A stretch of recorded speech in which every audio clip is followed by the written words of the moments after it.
ಸಾಂಬಾರ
ರಥೋತ್ಸವ ನಡೀತೈತೆ ನೋಡು ಬಾರೆ ತಂಗಿ, ಹೂಹಣ್ಣು ಪೂಜೆಗಳ ನೀಡು ಬಾರೆ.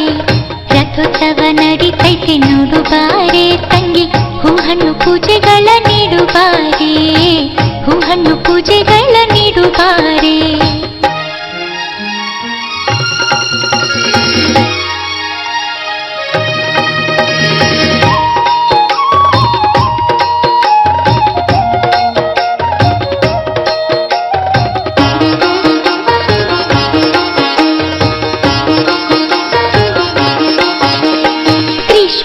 ಹಿಡಿದು ನಿಂತವಳೆ ತಾಯಿ ಅಂತರ್ಗಟ್ಟೆ ಕ್ಷೇತ್ರದಿ ನೆಲೆಸವಳೆ. ತ್ರಿಶೂಲ ಹಿಡಿದು ನಿಂತವಳೆ ತಾಯಿ ಅಂತರ್ಗಟ್ಟೆ ಕ್ಷೇತ್ರದಿ ನೆಲೆಸವಳೆ. ನೋಡೋಕೆ ಎರಡು ಕಣ್ಣು ಸಾಲದಮ್ಮ, ನೋಡೋಕೆ ಎರಡು ಕಣ್ಣು ಸಾಲದಮ್ಮ. ಬಂಡಿಯ ಕಟ್ಕೊಂಡು ತಿರುಗೋಗೋಣ, ಬಂಡಿಯ ಕಟ್ಕೊಂಡು ತಿರುಗೋಗೋಣ. ರಥೋತ್ಸವ ನಡೀತೈತೆ ನೋಡು ಬಾರೆ ತಂಗಿ, ಹೂಹಣ್ಣು ಪೂಜೆಗಳ ನೀಡು ಬಾರೆ. ಹೂಹಣ್ಣು ಪೂಜೆಗಳ ನೀಡು ಬಾರೆ.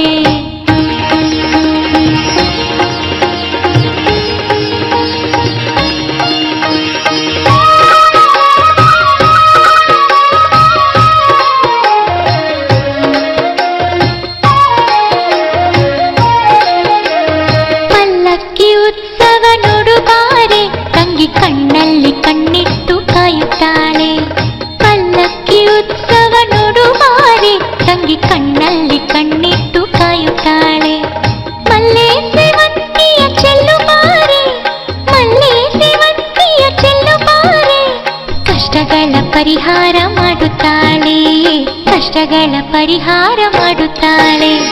ರಥೋತ್ಸವ ನಡೀತೈತೆ ನೋಡು ಬಾರೆ ತಂಗಿ, ಹೂಹಣ್ಣು ಪೂಜೆಗಳ ನೀಡು ಬಾರೆ. ಹೂಹಣ್ಣು ಪೂಜೆಗಳ ನೀಡು ಬಾರೆ.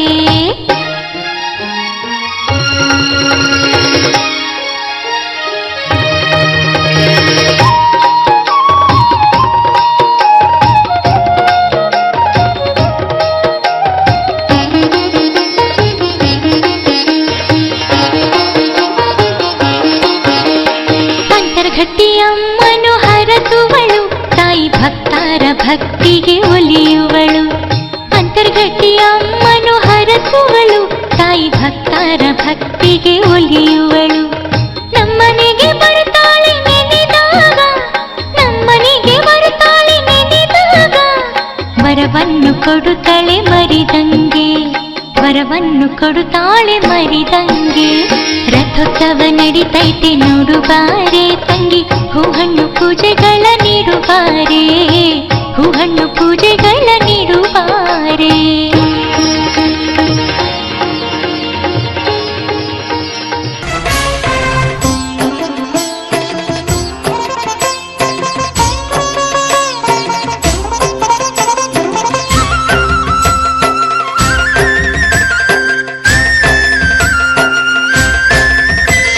ಕುದುರೆಯನ್ನು ಏರಿ ಖಡ್ಗವನ್ನು ಹಿಡಿದು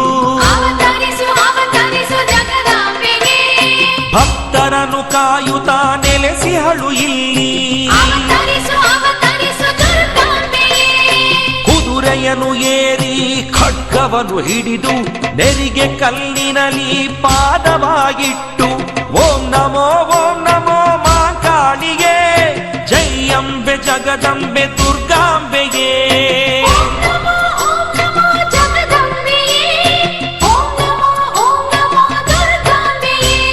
ನೆಲೆಸಿಹಳು ಅಂತರಗಟ್ಟೆಯಲ್ಲಿ ದೇವಿ. ಓಂ ಸತ್ಯ ದೇವಿಯೇ ಓಂ ರುದ್ರ ರೂಪಿಣಿ.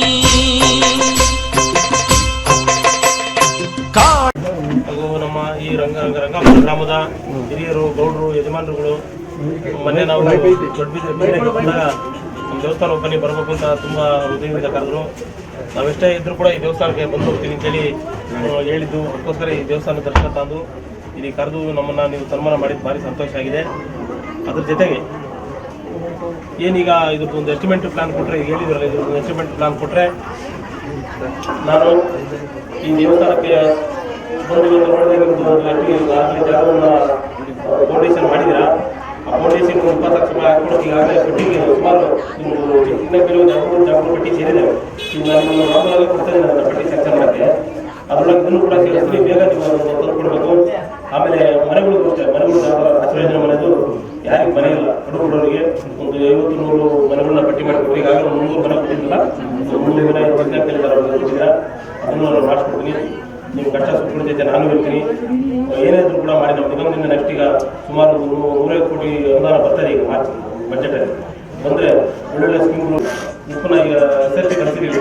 ಆಮೇಲೆ ಎಲ್ಲ ಜಿಲ್ಲೆಯಲ್ಲಿ ಫ್ಯಾಕ್ಟ್ರಿ ಇದೆ, ಎಲ್ಲ ಜಿಲ್ಲೆಯಲ್ಲೂ ಕೂಡ ಇಟ್ಟಿಗೆ ಏನು ಮೂಲ ನಮ್ಮ ಉಪ್ಪಾರ 36 ಜಿಲ್ಲೆಯಲ್ಲಿ ಕೂಡ ಇಟ್ಟಿಗೆ ಫ್ಯಾಕ್ಟ್ರಿನ ಗೌರ್ಮೆಂಟ್ ಇಂದ ಈಗ ಮಾಡೋಕ್ಕೆ ನಾವು ಆಗಲೇ ಪರ್ಮಿಷನ್ಗೆ ಆಗಲೇ ಕಳಿಸಿದ್ವಿ. ಅದು ಎಸ್ಟಿಮೇಟ್ ಪ್ಲಾನ್ ಕೊಟ್ಟಿದ್ದೀವಿ, ಮನೆ ಮುಖ್ಯಮಂತ್ರಿಗಳ ಸೂಚನೆ ಮಾಡಿಕೊಟ್ಟಿದ್ದೀವಿ, ಅದನ್ನು ಕೂಡ ಸೆಲೆಕ್ಷನ್ ಮಾಡಿಕೊಟ್ಟಿದ್ರು. ಅದೆಲ್ಲ ಆದರೆ ನಾವು ಸಮುದಾಯಕ್ಕೊಂದು ಕೆಲಸ ಸಿಕ್ಕಾಗುತ್ತೆ, ವರ್ಕರ್ ಸಿಕ್ಕಾಗುತ್ತೆ, ನಮ್ಮ ಕಸುಬು ನಮಗೆ ವಾಪಸ್ ಬಂದಾಗುತ್ತೆ. ಹಾಗಾಗಿ ಮುಂದಿನ ದಿನಗಳಲ್ಲಿ ಈಗೇನು ಮಾರ್ಕೆಟ್ ಒಳ್ಳೆ ಅನುದಾನ ಬಂದರೆ ಇದನ್ನೆಲ್ಲ ಮಾಡಬೇಕಂತ ಬನ್ನಿ. ಆ ತಾಯಿ ಕೃಪೆಯಿಂದ ಎಲ್ಲರ ಆಶೀರ್ವಾದದಿಂದ ಬರುತ್ತೆ. ಒಂದು ಎಲ್ಲ ಒಳ್ಳೆ ಉತ್ಸಾಹದಿಂದ ಒಳ್ಳೆ ಕೆಲಸ ಮಾಡಬೇಕು ಅಂತಿದ್ದೀನಿ.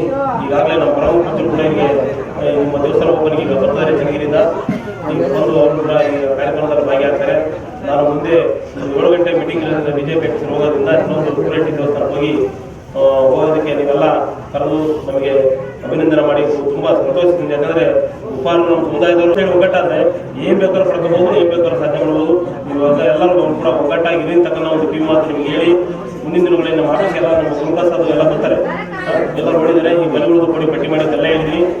ಅತಿ ಹೆಚ್ಚಾಗಿ ನಿಮ್ಮ ತಾಲೂಕಿಗೆ ಭಾರಿ ಪ್ರೀತಿಯಿಂದ ಕಾಣ್ತಾ ನಿಮ್ಮ ತಾಲೂಕಿಗೆ ಸುಮಾರು ಬಾರಿ ಬಂದಿದ್ದೀನಿ. ನನಗೆ 3-4 ಬಾರಿ ಬಂದು ಹೋಗಿದ್ದೀನಿ.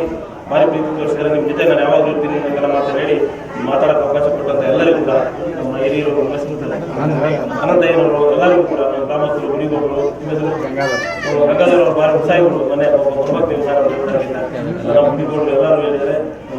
ಹಾಗಾಗಿ ನಾನು ಕರೆದು ನಮಗೆಲ್ಲ ಅಭಿನಂದನೆ ಮಾಡಿ ತುಂಬ ಸಂತೋಷ ಆಗಿದೆ. ನೀವು ಯಾವಾಗ ಬನ್ನಿ, ನಿಮ್ಮ ಕೆಲಸ ಮಾಡೋಕ್ಕೆ ನಾನು ಸಿದ್ಧಿನಿದ್ದೀನಿ ಅಂತ ನಾನು ಮಾತಾಡಿ ನಿಮಗೆ ಮಾತಾಡೋಕೆ ಅವಕಾಶ ಕೊಟ್ಟಂತ ಎಲ್ಲರಿಗೂ ಕೂಡ ಒಂದ್ಸಿದ ನಾನು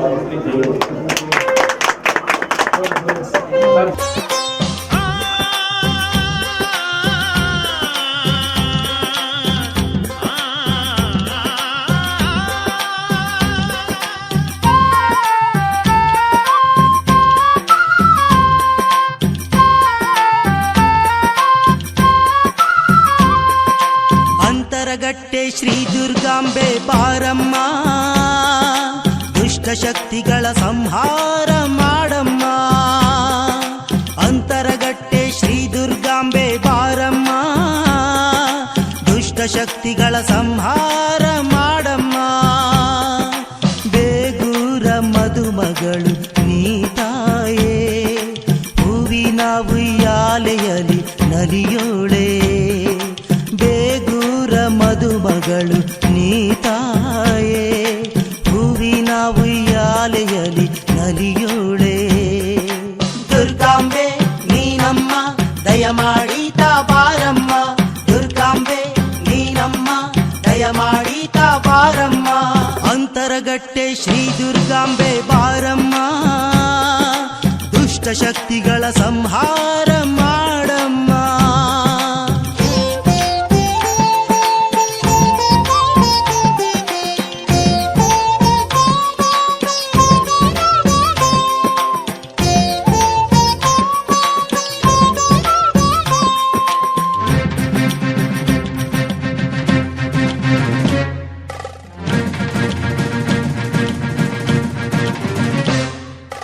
ಬಾನದ ಹಬ್ಬವು ಜೋರಾಗಿ ನಡೆಯುತ್ತಿದೆ, ವೈಭವದಿಂದ ಭಕ್ತರು ನಿನ್ನ ಮೆರೆಸುತ್ತಿರೆ.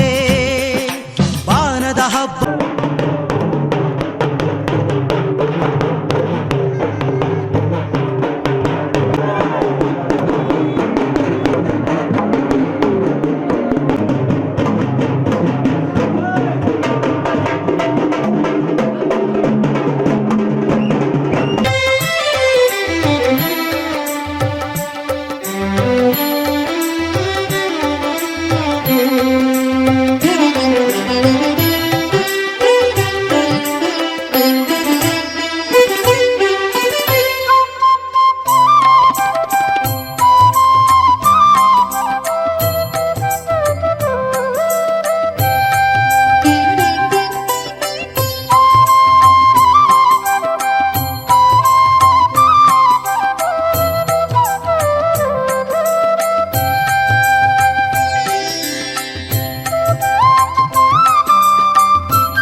ಸ್ವಾಮೀಜಿಯವರ ಪಾದಪದ್ಮಗಳಿಗೆ ನಾವು ಮೊದಲು ನಮ್ಮ ಗ್ರಾಮದಿಂದ ನಾವು ಎಲ್ಲ ಪಡಮಾಡುತ್ತಾ ಅವರು ನಮ್ಮ ಗ್ರಾಮಕ್ಕೆ ಆಗಮಿಸಿ ನಮಗೆಲ್ಲ ಸಹ ಅವರು ಆಶೀರ್ವಾದವನ್ನು ನೀಡಲಿದ್ದಾರೆ.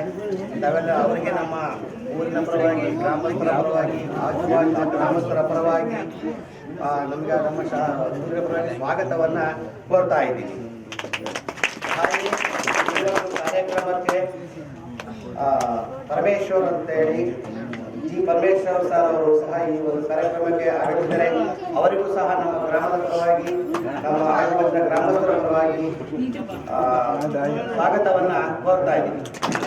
ಹಾಗೆ ಶ್ರೀಯುತ ಅನಂತಯ್ಯನವರು ಅವರು ಇಲ್ಲಿ ನಮ್ಮ ಏರಿಯಾದ ಹಿರಿಯರು, ಪ್ರಮುಖರು, ಅವರು ರಾಜಕೀಯ ಮುಖಂಡರು, ಅವರು ಸಹ ನಮ್ಮ ಗ್ರಾಮಕ್ಕೆ ತರಕಾರಿಗಳನ್ನು ಕೊಟ್ಟು ತಗೊಂಡಿದ್ದಾರೆ. ಅವರು ಸಹ ನಮ್ಮ ಪರವಾಗಿ ಸಹ ನಮ್ಮ ಗ್ರಾಮಕ್ಕೆ ಆಗಮಿಸಿದ್ದು ಅವರು ಸಹ ಭಾಗವಹಿಸಿದರೆ ಅವರಿಗೂ ಸಹ ನಮ್ಮ ಊರಿನ ಪರವಾಗಿ, ಆಜುಬಾಜಿನ ಗ್ರಾಮಸ್ಥರ ಪರವಾಗಿ ಸ್ವಾಗತವನ್ನ ಕೋರ್ತಾ ಇದ್ದೀವಿ. ಹಾಗೆ ಕೃಷ್ಣೇಗೌಡರು ಅವರು ನಮಗೆ ಚಿಕ್ಕನಾಯಕನಹಳ್ಳಿಯಲ್ಲಿ ಕಾಂಗ್ರೆಸ್ನಿಂದ ಮುಖಂಡರಾಗಿ ಇದ್ದು ಈಗಲೂ ಸಹ ಅವರು ಪರಿಚಿತರಾಗಿದ್ದಾರೆ. ಅವರು ಸಹ ನಮ್ಮ ಗ್ರಾಮಕ್ಕೆ ಬಂದು ಗ್ರಾಮದಲ್ಲಿ ದೇವರ ಕಾರ್ಯದಲ್ಲಿ ಭಾಗವಹಿಸಿ ಕಾರ್ಯಕ್ರಮ ಯಶಸ್ವಿಯಾಗಿ ನಡೆಸಿಕೊಂಡಿದ್ದಾರೆ. ಅವ್ರಿಗೂ ಸಹ ನಮ್ಮ ಗ್ರಾಮದ ಪರವಾಗಿ ಸ್ವಾಗತವನ್ನ ಕೋರ್ತಾ ಇದ್ದೀವಿ. ಹಾಗೆ ಅಪರೂಪವಾಗಿ ಆಗಮಿಸಿದರೆ ಅವರು ನಮ್ಮ ಗ್ರಾಮವನ್ನು ಕುರಿತು, ಆಜುಬಾಜಿನ ಗ್ರಾಮವನ್ನು ಕುರಿತು ತಮ್ಮ ಆಶೀರ್ವಚನವನ್ನು ನಮಗೆ ನೀಡಬೇಕು, ನಾವೆಲ್ಲ ಕೇಳಿದ್ರೆ ಹೇಳ್ತಾ ಅವರ ಮಾತುಗಳಿಗೆ ನಾವು ಕಾರ್ಯಕ್ರಮದಲ್ಲಿ ಬದಲಾವಣೆ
ಆದ್ದರಿಂದ ಏನು ಸ್ವಾಮೀಜಿಯವರು ನಮಗೆ ಮಾರ್ಗದರ್ಶನ ಮಾಡ್ತಾರೆ ಅವರು ಈ ಸಮಾಜದ ಈ ಯುವ ಸಮಾಜಗಳ ಹಿಂದೂ ಸಮಾಜ ಇದು ಭಗೀರಥ ಪೀಠದ ಸ್ವಾಮೀಜಿಗಳು ಆದರೂ ಕೂಡ ಏನು ಸಮಾಜ ಸಮಾಜಗಳು ರೈತ ಸಮಾಜಗಳು ಎಲ್ಲ ಹಿಂದೂಗಳ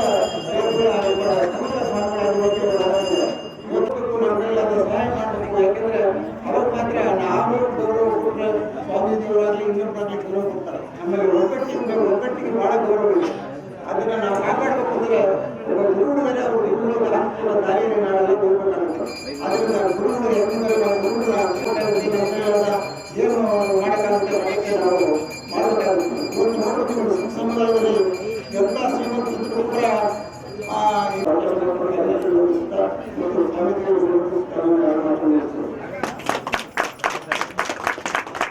ಬಹಳ ಕಳಕಳಿ ಗಿಡಗಳೆಲ್ಲ ಒಂದು ಬಹಳ ಒಳ್ಳೆಯವರು ನಮ್ಮ ಜೊತೆಗೆ ಕೆಲಸ ಮಾಡ್ತಾರೆ ಅಂತ ಬಹಳ ಅನ್ಯತೆಯಿಂದ ನಮಗೆಲ್ಲ ಹೇಳಿ ಅದಂತೇನವರು ಸಾಹೇಬರು ನಮ್ಮ ಸ್ವಾಮೀಜಿಯವರಿಗೆ ಫೋನ್ ಮಾಡಿ ನಮಗೆ ಮಾಡೋಕ್ಕೂ ಭಯ. ಯಾಕೆಂದರೆ ಸ್ವಾಮೀಜಿಯವರನ್ನ ನಾವು ಕಾಡೋದಕ್ಕೆ ಒಂಥರ ಎಲ್ಲ ನಾವು ಹಳ್ಳಿ ಅಷ್ಟೊಂದು ಭಯ ಇರುತ್ತೆ ಸ್ವಾಮೀಜಿ ಹತ್ರ ಹೋಗೋಕ್ಕೆ. ಅದು ಅನಂತರ ಕಡೆಯಿಂದ ನಾವು ಫೋನ್ ಮಾಡಿಸಿ ಅವರು ನಮ್ಮ ಸಹಕಾರವನ್ನು ಕೊಟ್ಟಿದ್ದಾರೆ. ಅವರು ನಮ್ಮ ಸಮಾಜದ ಬಗ್ಗೆ ಆಗ್ಬೋದು ಅಭಿವೃದ್ಧಿ ವಿಶ್ವೋತ್ತಮಾನಂದ ಪ್ರಿಯ ಮಾಸ್ವಾಮಿ ಹಾಗೂ ನಮ್ಮ ಕೃಷ್ಣಪ್ಪನವರೇ, ವೇದಿಕೆ ಮೇಲೆ ಇರ್ತಕ್ಕಂಥ ಎಲ್ಲ ಗಣ್ಯರೇ ಹಾಗೂ ಈ ರಂಗಾಪುರದ ಗ್ರಾಮದಲ್ಲಿ ಬೆಳಗ್ಗೆಯಿಂದ ಈ ದೇವಿಯ ಕಾರ್ಯಕ್ರಮದಲ್ಲಿ ಭಾಗವಹಿಸಿರ್ತಕ್ಕಂಥ ಸುತ್ತಮುತ್ತಲ ಗ್ರಾಮದ ಗ್ರಾಮಸ್ಥರೇ ಹಾಗೂ ರಂಗಾಪುರದ ಗ್ರಾಮಸ್ಥರೇ, ಈ ಒಂದು ವಿಜೃಂಭಣಾ ಕಾರ್ಯಕ್ರಮವನ್ನು ತಾವೆಲ್ಲರೂ ಭಾಳ ಯಶಸ್ವಿಯಾಗಿ ನಡೆಸಿದರೆ ನೋಡಿದರೆ ಗೊತ್ತಾಗುತ್ತೆ ವಾತಾವರಣ. ಆದರೂ ಪರಮ ಪೂಜ್ಯರ ನಿರೀಕ್ಷೆಗಾಗಿ ಇಷ್ಟೊತ್ತಿನ ತನಕ ಕಾದಿರೋದಕ್ಕೆ ನಿಮಗೆ ಮಕ್ಕಳ ಸ್ವಾಮಿ ಈ ಒಂದು ಕಾರ್ಯಕ್ರಮದ ಪರವಾಗಿ ಉತ್ಪೂರ್ವಕವಾಗಿರ್ತಕ್ಕಂಥ ಧನ್ಯವಾದಗಳನ್ನು ಸಲ್ಲಿಸ್ತಾ, ದಯಮಾಡಿ ಹಿಂದೆ ಕೂತಿರ್ತಕ್ಕಂಥವರು ಹೆಣ್ಮಕ್ಳು ಮುಂದೆ ಬರಬೇಕು. ಇದಾದ ನಂತರ ಪರಮಪೂಜ್ಯರ ಆಶೀರ್ವಾದಗಳಿಂದ ಒಬ್ಬರೊಬ್ಬ ಪರಮಪೂಜ್ಯರು ಸಿಕ್ಕರು. ಯಾಕೆ ನಿಮಗೆ ಪರಮಪೂಜ್ಯರ ಬಗ್ಗೆ ಒಂದು ಮಾತು ಹೇಳ್ತೀನಿ. ಈಗ ಇಡೀ ಇಂಡಿಯಾಕ್ಕೆ ಒಬ್ಬರೊಬ್ಬರು ಸ್ವಾಮೀಜಿಗಳು, ಇಡೀ ಇಂಡಿಯಾದಾಗ ಕರೆದ್ರೆ ಎಲ್ಲಿಗೂ ಇಲ್ಲ ಅನ್ನೋಂಗೆಲ್ಲ ಹೋಗಲೇಬೇಕು. ಹಂಗಾಗಿ ಅನಿವಾರ್ಯವಾಗಿ ನಾವು ಹೇಳಿದ ಟೈಮ್ಗೆ ಅಥವಾ ನಾವು ಕರೆಕ್ಟ್ ಟೈಮ್ ದಯಮಾಡಿ ಕೆಲವು ಗ್ರಾಮಗಳು ನಿಂತಿರ್ತಾರೆ, ಸ್ವಾಮಿಗಳು ಬರಲಿಲ್ಲ, ಹೇಳಿದ ಟೈಮ್ ಬರಲಿಲ್ಲ. ಇಂಡಿಯಾಕ್ಕೆ ಒಬ್ಬರೇ ಸ್ವಾಮಿ, ಇದು ನಿಮ್ಮ ತಲೆಯಾಗಿಲ್ಲ. ಬೇರೆ ರಾಜ್ಯದಲ್ಲಿ ಕರೆದ್ರು ಹೋಗ್ಬೇಕು, ಇಡೀ ಕರ್ನಾಟಕದಾಗ ಯಾವ ಕರೆದ್ರು ಹೋಗ್ಬೇಕು. ಈಗ ಸುಮಾರು ಬೆಳಗ್ಗಿಂದ ಒಂದು 4-5 ಕಾರ್ಯಕ್ರಮಗಳು ನಿಮಗೆ ಗೊತ್ತು. ಇವತ್ತು ಇಡೀ ಕರ್ನಾಟಕದಾದ್ಯಂತ ಈ ರಾಜ್ಯವಾಗಿರೋದ್ರಿಂದ ಎಲ್ಲ ಗೃಹ ಪ್ರವೇಶಗಳು, ದೇವಸ್ಥಾನಗಳು, ಮೊನ್ನೆ ಮಠದಲ್ಲಿ ತುಂಬ ಕಾರ್ಯಕ್ರಮ ಸ್ವಾಮೀಜಿಗಳಿಗೆ ನಾನು ಹೇಳಿದೆ. ಒಂದು 2 ದಿನ ರೆಸ್ಟ್ ಅಂದರೆ ನಾವು ಪರಮಪೂಜ್ಯರಿಗೆ ಪಟ್ಟಾಧಿಕಾರಾಗಿ 23 ವರ್ಷ ಕೊಟ್ಟು, ಸಾಮಾನ್ಯವಾಗಿ 23ನೇ ವರ್ಷದಾಗ ಹೋದ್ರೆ ಮಠಕ್ಕೆ ತಿರಿ ನೋಡಿಲ್ಲ. ಅಲ್ಲ, ನನಗೆ ಅನ್ಸುತ್ತೆ ಸಾಮಾನ್ಯವಾಗಿ ನಿಮ್ಮ ಹೃದಯ ಸೀಮೆಂಟ್ ನಿಮಗೆ ಅರ್ಥವಾಗಬೇಕು. ಆದರೆ ಈಗ ನಮ್ಮ ಮಠ ಏನಾಯ್ತು ಅಂದರೆ, ನೀವು ನಾವೆಲ್ಲ ಹೋಗ್ಬೇಕಾದ್ರೆ ನಾನು ಪರಮಪೂಜ್ಯರಿಗೆ ಹೇಳ್ತಿದ್ದೆ, ನಮ್ಮ ದೊಡ್ಡ ಸ್ವಾಮೀಜಿಗಳು ಅದರ ಹೆಸರೇ ಬ್ರಹ್ಮವಿದ್ಯಾನಗರ. ಬ್ರಹ್ಮವಿದ್ಯೆ ಅನ್ನಂತ ಬಲ್ಲಂತ ಸ್ವಾಮಿಗಳಕ್ಕೆ ಬ್ರಹ್ಮವಿದ್ಯಾನಗರ ಅಂತ ಕಟ್ಟಿದ್ರು. ಆ ಬ್ರಹ್ಮವಿದ್ಯಾನಗರದಲ್ಲಿ ಒಂದು ಗ್ರಾಂಟಿನ ಮೇಲೆ ಇದ್ರು ಪರಮಪೂಜ್ಯರು. ತಮ್ಮದಕ್ಕಿಲ್ಲಿ ಯಾರ ಹಿರಿಯರಿದ್ರು ಮಾತ್ರ ಗೊತ್ತಿರ್ತಾರೆ, ಹೋಗಿ ನೋಡಿದ್ರೆ ಮಠ ಒಂದು ದಿವಸ ಪೂರ್ತಿ ನೀವು ಭಗೀರಥ ನಮ್ಮ ಏನು ಮಠನ ಒಂದು ದಿವಸ ಫುಲ್ ನೋಡ್ಬೋದು. ಅಷ್ಟು ದೇವಸ್ಥಾನಗಳು, ಅಷ್ಟು ಬಿಲ್ಡಿಂಗ್ಗಳು, ಕೋಟಿ ಅನುದಾನವನ್ನು ತಂದು, ಸರ್ಕಾರದ ಅನುದಾನವನ್ನು ತಂದು ಭಕ್ತರು ಹಿಡಿದು ನೀವು ಹೋಗಿ ಒಂದು ದಿವಸ ಬೆಳಗ್ಗೆ ಅಷ್ಟು ಕೆಲಸಗಳಾಯಿತು. ದಯಮಾಡಿ ಅಭಿಮಾನ ನಮ್ಮ ಮಠ, ನೀವೆಲ್ಲ ಧರ್ಮಸ್ಥಳಕ್ಕೆ ಹೋಗೋದು ನಾನು ಬೇಡ, ನನ್ನ ತಿರುಪತಿಗೆ ಹೋಗೋದು, ಇದನ್ನು ಒಂದು ಮನದೇವರ ಒಂದು ಮಠ ಅಂತಕ್ಕಂಥ ಭಾವನೆ ನಿಮಗೆ ಇರಬೇಕು. ಇದನ್ನು ದಯಮಾಡಿ ನೀವು ನೆನ್ನೆ ದಿವಸ ಏನಾದ್ರು ಬಂದಿದ್ರೆ ಆಶ್ಚರ್ಯ ಪಡ್ತಿದ್ರಿ. ಪ್ರತಿ ವರ್ಷ ನೆನ್ನೆನೂ ಸಾಮೂಹಿಕ ಯೋಗಗಳಾದವು. ಒಂದು 2-3 ಆ ಕಡೆ ಹೊಸದುರ್ಗ ದುರ್ಗದ ಕಡೆಗೆ ಹೋದಾಗ ಒಂದು ಸಾರಿ ಆ ಮಠ ನೋಡಿ, ಮಠ ನಮಗೇನು ಕೊಟ್ಟಿದ್ದೆ ಅನ್ನೋದನ್ನು ಕೆಲವರು ಅಂತಾರೆ, ಮಠ ಏನು ಕೊಟ್ಟಿದ್ದೆ, ಮಠಕ್ಕೆ ನಾವೇನು ಕೊಟ್ಟಿದ್ದೀವಿ ಅಂತಕ್ಕಂಥ ಭಾವನೆ ನಿಮ್ಮಲ್ಲಿರ್ಬೇಕು. ನಾವೆಲ್ಲ ಕೊಟ್ಟರೆ ಮಠ ತಾನಾಗೆ ಬೆಳಕಬೇಕಾಗಲ್ಲ. ಇವತ್ತು ಪರಮಪೂಜ್ಯರು 23 ವರ್ಷಕ್ಕೆ ಅವರು ಅನಂತ ಪರ್ಯಾಯ ವಿವೇಕಾನಂದರು, ಬಸವಣ್ಣ ಅಂತಾರೆ, ಆ ಮಟ್ಟದ ಒಂದು ಹೆಸರನ್ನು ಇಡೀ ಹಿಂದೂ ವರ್ಗಗಳ ಸ್ವಾಮಿಗಳ ಅಷ್ಟು ಅವರಿಗೆ ಬೆಲೆ ಇದೆ. ಇವತ್ತು CM ಅನ್ನ ನೇರವಾಗಿ ಮಾತಾಡಿಸ್ತಕ್ಕಂಥ ಒಂದು ಶಕ್ತಿ ಪರಮಪೂಜ್ಯರಿಗೆ ನಾವು ನಿಮ್ಮೆಲ್ಲರ ಆಶೀರ್ವಾದ ಇದ್ದರೆ ಇನ್ನೂ ಚೆನ್ನಾಗಿ ಬೆಳೀತಾರೆ ಪರಮಪೂಜ್ಯರು. ಆ ಅಭಿಮಾನ ಅದೇ ನೀವಿಲ್ಲೇ ರಂಗಾಪುರ ಕರೆದು ಇಲ್ಲೇ ನೋಡಿ ಇಲ್ಲೇ ಖಾಲಿ ಬಿದ್ದು ಕಳಿಸೋದಕ್ಕಿಂತ ಒಂದು ಸಾರಿ ನೀವು ಮಠಕ್ಕೆ ಬಂದು ನೋಡಬೇಕು, ನೀವು ದುಡ್ಡೇ ಕೊಡಬೇಕು ಮಾತಾಡಿ ಹೇಳ್ತಾ ಹಾಗೆ ಇವತ್ತಿನ ಈ ದೇವಸ್ಥಾನ ಅಂತರ್ಗತ ದೇವಸ್ಥಾನ ಗ್ರಾಮದೇವತೆಯ ದೇವಸ್ಥಾನವನ್ನು ತನ್ನ ಮಠದ ಬಗ್ಗೆ ಅಪಾರವಾದಂಥ ಸ್ವಾಮೀಜಿಗಳ ಬಗ್ಗೆ ಅಪಾರವಾದಂಥ ಅಭಿಮಾನವನ್ನು ಇಟ್ಕೊಂಡಿರ್ತಕ್ಕಂಥ ಮಾತನಾಡ್ತಾ ಈ ಸಂದರ್ಭದಲ್ಲಿ ಮಾತಾಡಲಿಕ್ಕೆ ಅವಕಾಶ ಮಾಡಿಕೊಟ್ಟಂತ ಈ ಗ್ರಾಮದ ಎಲ್ಲ ಗ್ರಾಮಸ್ಥರು ಪ್ರಮುಖರು ವೇದಿಕೆಯನ್ನು ಗಣ್ಯರು ವಹಿಸಿ ನಾನು ಎರಡು ಮಾತುಗಳನ್ನು ಮುಕ್ತಾಯ ಮಾಡ್ತೇನೆ. ಜೈ ಹಿಂದ್ ಜೈ ಹಿಂದ್. ಕಾರ್ಯಗಳಿಗೆ ನಮಸ್ಕರಿಸಿ ಇಲ್ಲಿ ಈ ಸುಂದರ ಕಾರ್ಯಕ್ರಮದ ಆಗಿರ್ತಕ್ಕಂಥ ಎಲ್ಲ ರಂಗಾಪುರ ಗ್ರಾಮದ ಮತ್ತು ಗ್ರಾಮದ ಎಲ್ಲ ಹಿರಿಯರೇ ಮತ್ತು ವೇದಿಕೆಯಲ್ಲಿರ್ತಕ್ಕಂಥ ನಮ್ಮದೇವರೇ ಕೃಷ್ಣಗೌಡರವರೇ ಮತ್ತು ಶಿವಲಿಂಗ ದೇವಸ್ಥಾನ ಕಟ್ಟೋದು ತುಂಬ ಕಷ್ಟವಾದ ಕೆಲಸ. ಸೊ ಆ ನಿಟ್ಟಿನಲ್ಲಿ ಇದು ಸುಂದರವಾದ ದೇವಸ್ಥಾನ ನಿರ್ಮಿಸಿ ನೀವು ಮುಂದೆ ಶೋಭಿತರಂಗೆ ಮಾಡಿದ್ದೀರಾ. ಸೊ ನಿಮ್ಮೆಲ್ಲರ ಪರವಾಗಿ ನನ್ನ ವೈಯಕ್ತಿಕವಾಗಿ ನಿಮ್ಮ ಊರಿನ ರಂಗಾಪುರದ ಗ್ರಾಮದ ಎಲ್ಲ ಗ್ರಾಮಸ್ಥರಿಗೆ ನನ್ನ ವೈಯಕ್ತಿಕವಾಗಿ ಅಭಿನಂದನೆ ಇಷ್ಟಪಡ್ತೇನೆ. ಅದೇ ರೀತಿ ಈಗ ಈಗಿನ ಕಾಲದಲ್ಲಿ ನೀವೆಲ್ಲ ನೋಡ್ತಾ ಇದ್ದೀರಾ, ದೇವಸ್ಥಾನ ಒಂದು ಧಾರ್ಮಿಕ ಸಂಕೇತ. ಅದು ದೇವಸ್ಥಾನ ಇದ್ದರೆ ದೇವರಿಗೆ ನಾವೆಲ್ಲರೂ ಪ್ರತಿಯೊಬ್ಬರು ಮನುಷ್ಯ ನಮ್ಮ ಹಿಂದೂ ಧರ್ಮ ಎದುರೋದು ದೇವರಿಗೆ.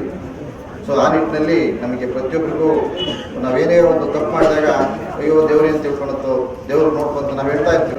ಅದು ತುಂಬ ಒಳ್ಳೆಯ ಕೆಲಸ. ಹಾಗಾಗಿ ಒಂದು ಒಳ್ಳೆಯ ಕೆಲಸ ಮಾಡಿದ್ದೀರಾ. ನಿಮಗೆಲ್ಲ ಮುಂದಿನ ದಿನಗಳಲ್ಲಿ ಈ ಊರಿಗೆ ಒಳ್ಳೆಯ ಮಳೆ ಆರೋಗ್ಯ ಐಶ್ವರ್ಯ ಸಿಗಲಿ ಅಂತ ಹೇಳ್ತಾ ನಾನು ಮಾತಾಡಲಿಕ್ಕೆ ಅವಕಾಶ ಕೊಟ್ಟು ನಿಮಗೆಲ್ಲ ಓದಿಸಿ ಹನ್ನೆರಡು ಮಾತಾಡ್ತೀನಿ.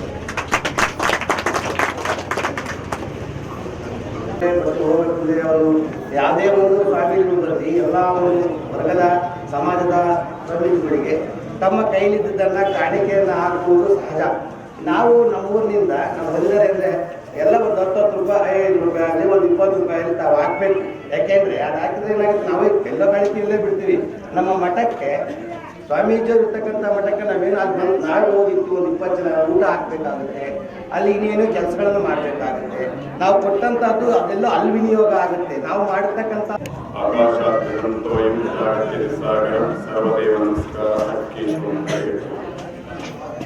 ಶ್ರೀ ಕ್ಷೇತ್ರದ ಅಧಿದೇವತೆ ಅಂತರ್ಗತ ತಾಯಿಗೆ ಭಕ್ತಿಯಿಂದ ಪ್ರಣಾಮಗಳನ್ನು ಸಲ್ಲಿಸಿ ಇವತ್ತಿನ ನೂತನ ದೇವಾಲಯದ ಉದ್ಘಾಟನಾ ಸಮಾರಂಭದಲ್ಲಿ ಭಾಗವಹಿಸಿ ಈಗಾಗಲೇ ನಿಮ್ಮೆಲ್ಲರೂ ಕುರಿತು ಮಾತನಾಡಿರುವಂತಹ ಈ ಭಾಗದ ಮುಖಂಡರಾಗಿರುವಂತಹ ಅನಂತಯ್ಯನವರೇ ಹಾಗೂ ಚಿತ್ರದುರ್ಗ ಜಿಲ್ಲಾ ಉಪ ಸಮಾಜದ ಕಾರ್ಯಾಧ್ಯಕ್ಷರಾದ ಶ್ರೀ ಸ್ವಾಮಿಯವರೇ ಹಾಗೂ ಕೃಷ್ಣೇಗೌಡರೇ,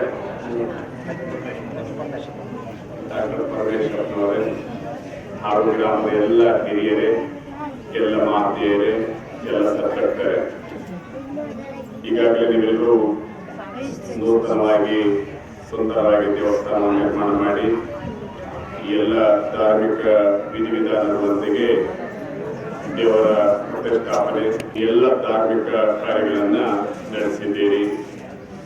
ಹಾಗೆ ಈ ಒಂದು ಕಾರ್ಯಕ್ರಮ ಬರಬೇಕು ಅಂತೇಳಿ ನಮ್ಮ ಅನಂತಯ್ಯನವರು ಹಾಗೆ ಗ್ರಾಮದವರೆಲ್ಲರೂ ಸಹ ನಮ್ಮನ್ನು ಕೇಳಿಕೊಂಡಾಗ ಮೊದಲೇ ನಿಗದಿಯಾದಂತಹ ಹಲವಾರು ಕಾರ್ಯಕ್ರಮಗಳು.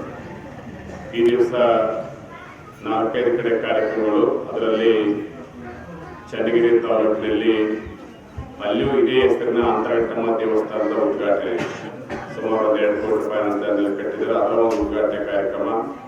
ಹಾಗೆ ಮೊದಲೇ ಗ್ರಾಮ ನಮ್ಮ ಅನಂತಯ್ಯನವರು ಅವರ ಬೀಗರಿರುವಂತಹ ಗ್ರಾಮ, ಅಲ್ಲಿಯೂ ಸಹ ದುರ್ಗಾಂಬ ದೇವಸ್ಥಾನದ ಉದ್ಘಾಟನೆ, ಆ ಒಂದು ಸಮಾರಂಭ. ಇವರ ಜೊತೆಯಲ್ಲಿ ಗೋಕಾಕ್ನ ಒಂದು ಕಾರ್ಯಕ್ರಮ ಇತ್ತು, ಅದನ್ನು ಹೋಗಿದ್ರೆ ಯಾವಕ್ಕೂ ಬರೋಕ್ಕಾಗ್ತಿರಲಿಲ್ಲ, ಅದು ಕ್ಯಾನ್ಸಲ್ ಮಾಡಿ ನಾವು ಇಲ್ಲಿಗೆ ಬರಲಿಕ್ಕೆ ನಾವೀಗ ಅವಕಾಶ ಆಗಿದೆ.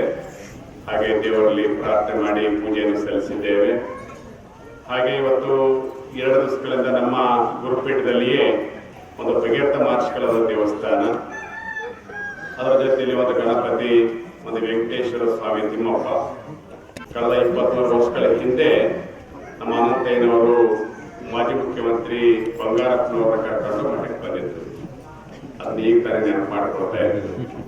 ಆ ದಿವಸ ನಾಡಿನ ಅನೇಕ ಮಠಾಧೀಶರು, ಸಿರಿಗೆರೆ, ಚಿತ್ರದುರ್ಗ, ಸುತ್ತೂರು, ಹಾಗೆ ಉಡುಪಿ, ಆದಿಚುಂಚನಗಿರಿ ಎಲ್ಲ ಬ್ರಹ್ಮಮಠದ ಪೂಜ್ಯರು, ಅದರ ಜೊತೆ ನಮ್ಮ ಶಿವಪುರಿ ಮಹಾಸ್ವಾಮಿ ದೇವಸ್ಥಾನದಲ್ಲಿ ನಮ್ಮ ಪಟ್ಟಾಭಿಷೇಕ ಲಕ್ಷಾಂತರ ಜನರು ಆಯಿತು. ಆಗ ಬಂಗಾರಪ್ಪನವರು ಆ ಕಾರ್ಯಕ್ರಮ ಬರುವಾಗ ಸುಮಾರು 1-1.5 ಗಂಟೆ ನಾನು ಒಂದೆಲ್ಲ ಟ್ರಾಫಿಕ್ ನಲ್ಲಿ ಬರ್ಲಿಕ್ಕೆ ತುಂಬಾ ಕಷ್ಟ ಆಯ್ತು ಸ್ವಾಮೀಜಿ, ಎಷ್ಟೊಂದು ಜನಸಂಖ್ಯೆ ಬಂದಿದ್ದಾರೆ ಮೂಲೆಗಳಿಂದ ಅಂತ ಹೇಳ್ತಾ ಇದ್ರು. ತುಂಬಾ ನನ್ನ ಬಗ್ಗೆ ಬಹಳ ಗೌರವ ಭಕ್ತಿ ಭಾವನೆ ಇಟ್ಕೊಂಡಿದ್ದಂಥವ್ರು. ಹಾಗೆ ಆ ಕಾರ್ಯಕ್ರಮ ಆದ್ಮೇಲೆ 23 ವರ್ಷ ಏನು ದೇವರಾಜ ಅರಸು ಮುಖ್ಯಮಂತ್ರಿಗಳಿಂದ ಹಿಡಿದು ಎಸ್ ನಿಜಲಿಂಗಪ್ಪನವರಿಂದ ಹಿಡಿದು ದೇವೇಗೌಡರು, ಕುಮಾರಸ್ವಾಮಿ, ಯಡಿಯೂರಪ್ಪ, ಸಿದ್ದರಾಮಯ್ಯನವರು, ಹೀಗೆ ಧರ್ಮಸಿಂಗ್ ಎಲ್ಲ ಮುಖ್ಯಮಂತ್ರಿಗಳು ಬಂದು ಹೋಗಿದ್ದಾರೆ. ನಮ್ಮೆಲ್ಲ ಕಾರ್ಯಕ್ರಮ ಭಾಗವಹಿಸಿದ್ದಾರೆ. ಈ ಗ್ರಾಮದಲ್ಲಿ ಎಷ್ಟು ಜನ ಬಂದಿದ್ದಾರೋ ಗೊತ್ತಿಲ್ಲ.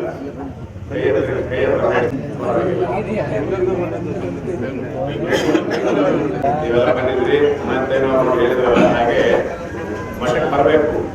ಯಾಕೆಂದ್ರೆ ಇವತ್ತು ಭಾರತೀಯ ಸನಾತನ ಸಂಸ್ಕೃತಿಯಲ್ಲಿ ಸಂತರಿಗೆ, ಶರಣರಿಗೆ, ಮಹಾತ್ಮರಿಗೆ ವಿಶೇಷವಾದಂತಹ ಪೂಜೆಯನ್ನು ಕೊಟ್ಟಿದೆ. ಏಕೆ ಅಂತ ಹೇಳಿದ್ರೆ ತಮ್ಮ ಸರ್ವಸಂಗ ಪರಿತ್ಯಾಗವನ್ನು ಮಾಡಿ ಮಾರ್ಗದರ್ಶನ ಮಾಡುವಂತ ಗುರುಗಳು ಅಂತ ಹೇಳಿ, ಅಜ್ಞಾನ ಅಂಧಕಾರವನ್ನು ಹೋಗಲಾಡಿಸಿ ಜ್ಞಾನದ ಬೆಳಕನ್ನು ನೀಡಿ ಬಾಳಿದ ಜ್ಯೋತಿಯಾಗಿ ಮುನ್ನಡೆಸುವಂತಹ ಗುರುಗಳು ಅಂತೇಳಿ ಭಕ್ತಿಯಿಂದ ಗುರುಗಳ ಸೇವೆ ಮಾಡುವಂತ ಒಂದು ಸಂಸ್ಕೃತಿ ನಮ್ಮದು.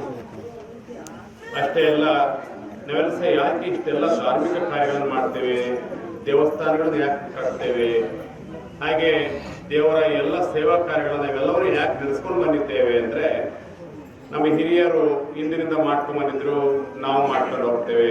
ದೇವರ ಹಿರಿಯರು ಮಾಡಿದ್ರು, ಅದಕ್ಕೆ ನಾವು ಮಾಡ್ತಾ ಇದ್ದೇವೆ ಅನ್ನುವಂಥ ಮಾತುಗಳು. ಹಾಗಾಗಿ ಅದು ಒಂದು ಕಡೆ ಸತ್ಯ ಆದರೂ ಸಹ, ಇನ್ನೊಂದು ಕಡೆ ನಾವೆಲ್ಲರೂ ಸಹ ಮನುಷ್ಯರಾಗಿ ಹುಟ್ಟಿದ ಮೇಲೆ 3 ಋಣಗಳನ್ನ ನಾವು ಈ ಜಗತ್ತಿಗೆ ಬರುವಾಗ ಜೊತೆಯಲ್ಲೇ ತೆಗೆದುಕೊಂಡು ಬಂದಿದ್ದೇವೆ. 3 ಋಣಗಳನ್ನ ತೀರಿಸಿಲಿಂದ ಹೋಗ್ಬೇಕು. ಅದಕ್ಕಾಗಿ 3 ಋಣಗಳನ್ನ ಬಹಳಷ್ಟು ಋಣಗಳಿದ್ದೇವೆ. ಅದರಲ್ಲಿ ಮುಖ್ಯವಾಗಿ 3 ಋಣಗಳನ್ನ ತೀರಿಸ್ಬೇಕಪ್ಪ ಅಂತ ಹೇಳ್ತದೆ ಸುಭಾಷಿತ ಒಂದು. ದೇವಾನಾಂಚ ಪಿತೃಣಾಂಚ ಋಷೀಣಾಂಚ ತಥ ನರಹ ಋಣವಾಂಚಾಯತೆ ಅಸ್ಮಾತ್ ತನ್ಮೋಕ್ಷೆ ಪ್ರಯತೆ ನರಹ ಅಂತ ಒಂದು ಸುಭಾಷಿತ ಸಂಸ್ಕೃತದಲ್ಲಿದೆ. ಅದು ದೇವಾನಾಂಚದ ದೇವಋಣ, ಪಿತೃಣಾಂಚ ಅಂದ್ರೆ ಮಾತಾ ಪಿತೃಗಳ ಋಣ, ಹಾಗೆ ಋಷೀಣಾಂಚ ಅಂದ್ರೆ ಗುರುವಿನ ಋಣ. ಈ 3 ಋಣಗಳನ್ನ ನೀನು ತೀರಿಸ್ಬೇಕಪ್ಪ ಮುಖ್ಯವಾಗಿ ಅಂತ ಹೇಳುತ್ತೆ. ದೇವರ ಋಣವನ್ನು ತೀರಿಸಬೇಕು ಅಂತ ಹೇಳಿದ್ರೆ, ಈ ಬ್ರಹ್ಮಾಂಡವನ್ನು ಸೃಷ್ಟಿ ಮಾಡಿದಂತ ಭಗವಂತ ಎಲ್ಲವನ್ನ ಸೃಷ್ಟಿ ಮಾಡಿ ಎಲ್ಲ ಜೀವಕೋಟಿಗಾಗಿ, ನಮ್ಮೆಲ್ಲ ಮನುಕುಲಕ್ಕಾಗಿ ಭಗವಂತ ಇಷ್ಟೆಲ್ಲವನ್ನು ಕೊಟ್ಟಿದ್ದಾನೆ.